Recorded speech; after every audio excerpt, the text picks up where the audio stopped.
My name's Ian Graham. I'm a director on Korra, and I was also a storyboard artist on Avatar: The Last Airbender. Hi, my name is Stevan. I'm an assistant director of Ian Graham for The Legend of Korra Book 3.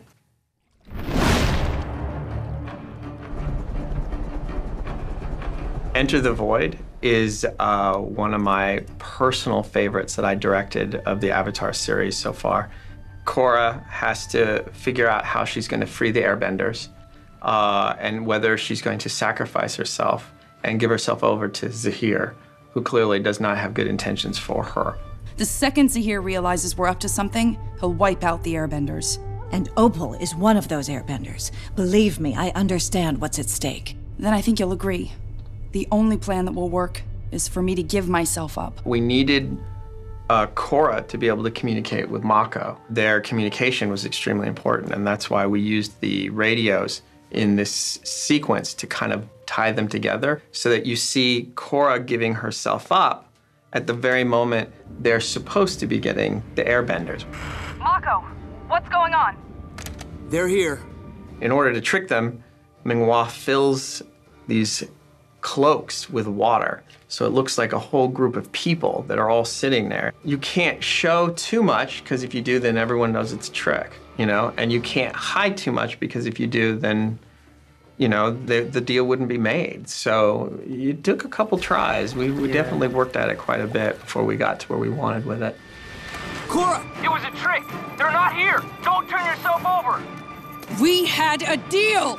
One of the tricky things about this fight from a logistics standpoint or from a mechanical standpoint is the fact that Korra being chained. And there was a limited movement, and because of it, it was kind of hard to be creative in martial arts. We still needed her to fight and fight well and fight strong, but we needed her to do it in a limited way. Say hello to the Earth Queen for me! Korra, for a moment, thinks she's lost her dad, you know, which is hugely important to that episode and the series. And then you also have Sue and Lin have a moment where Lin decides that she's going to try to sacrifice herself to try to help Sue beat Plea. Plea! Plea's death, we spent a lot of time working that out. I mean, Mike and Brian spent a lot of time talking about how that would happen and how to be careful of it. There's a very fine line between making it some kind of just violent death and a kind of more poetic understanding of what just happened and how it affected Zahir. It's over, Zahir! Let go your earthly tether. Release the Avatar! Enter the void. This is your last warning! Empty and become wind. He lets go of the one thing holding him to the earth, and by letting her go, he then is able to get to a higher level of airbending. Mike and Brian, they wanted it to feel like it was just another form of airbending. Right. And so even that, there were discussions that went back and forth on how to make that look more realistic. And in the final, actually, we did want it to look a little bit more like swimming through the air, as opposed to just flying like a superhero. We can't outrun it! This way!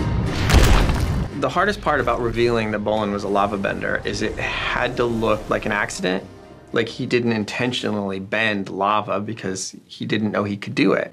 And the other thing is it had to be a moment where he was willing to try to sacrifice himself. Bolin! Yeah! It was the first time he'd ever done it, so it had to be a little clumsy. And so therefore, the pose was kind of a mixture of lava bending or poor lava bending and earth bending. Incredible. You're a lava bender. I know. I just found out. I've worked on the original Avatar series. I've worked on Korra. I know that the fans are extremely loyal and they really believe in the show. And even their criticisms are positive. It's all it's all to try to make a better Avatar universe. When we're working long hours and working really hard, it's that support that helps us get through it and make better episodes. The initial cave design, they wanted something unique. They wanted, that's all the crystals and all the elements that are there. They wanted it to have a kind of unique feel, but it's also the way that Korra was kind of shackled up and there's nothing she can do. It's tricky to, when you have a character that can bend elements like that, there's so many possible ways to get out. And I think that in the way that we made it was to make sure that it was obvious that there's no way she's gonna get out of this.